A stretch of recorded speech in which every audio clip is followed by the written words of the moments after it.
So John, how about the men? Obviously, they did get the 1 seed. I almost felt like it was going to be reversed, that the women would get the well, let's see. Yeah, the women would get the 1, the men would get the 2. But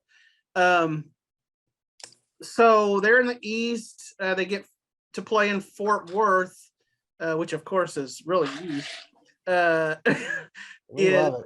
In the first 2 rounds, and then if they get past that, they go to Philly. Again, some pretty good teams in this region. How about Scott Drew's team? Can they get back to the Final Four? Well, I think they're definitely in the toughest region. Kentucky's number 2, Purdue's number 3. Purdue was number 1 for 1 week, but they've been in the top 10 all year. UCLA's 4. And then you just kind of look down the line. I mean, Texas is 6. They're probably playing the best 11 seed in the country, Virginia Tech. Yeah. They've won 7 of their last 8, and they beat Duke in the ACC tournament for the championship. So it's a really hard region, but then again, that's what you'd expect because they were the number 4 1 seed. Yeah. They were obviously hoping for San Antonio. They lost Oklahoma in the first round of the Big 12 tournament. And, I think they probably would have had at least won a game or 2 there to get that San Antonio route. But, they've got tournament experience. At least 3 of the guys have a lot of it. Flo Thamba, Matt Meyer, and Adam Flagler.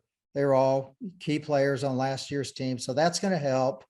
I think those 2 freshmen, Jeremy Sohan and Kendall Brown, won't be awed by the moment. I mean, they're pretty, they're very talented, but I think they've, you can see them just kind of. They're poised. They're poised. Yeah. They've gained confidence throughout the year. And, Kenjo's a senior. He'll be fine too. But then you got that thin rotation to think about. And, I wouldn't be shocked if they gave Cryer a shot to play. I mean, kind of like at this point, what is there to lose? So to me, Cryer is the X factor. Yeah. If you were asking me, Baylor can get to the Final Four by doing blank. Mm-hmm. I think it's by Cryer coming back and giving them another 3-point shooter, because when you talked about it in a conversation with me yesterday, I alluded to it in a column today, but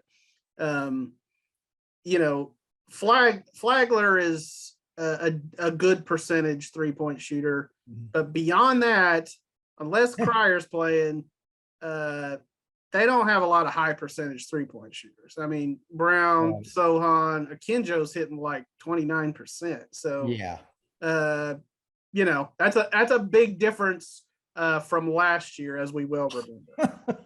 Yeah, they had 3 or 4 guys who could hit threes pretty regularly. So yeah, that is a big difference. And obviously it's going to be much harder this year than last year, I think. What were you going to say, Chad? I predict that they're going to release or unleash LJ Cryer. I mean, we'll see if that makes a difference, but I mean, yeah, I don't think they were too concerned about what happened in Kansas City. In fact, I think they probably kind of preferred to come home on Thursday night. I got a lot of questions from different people saying, you think they tanked? You think they tanked? No, I don't think they tanked.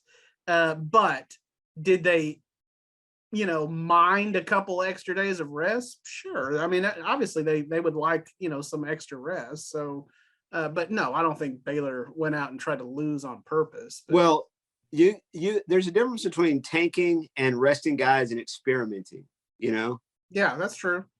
And I think the conference tournament, when you're assured of a pretty high seed, is a good time to do that.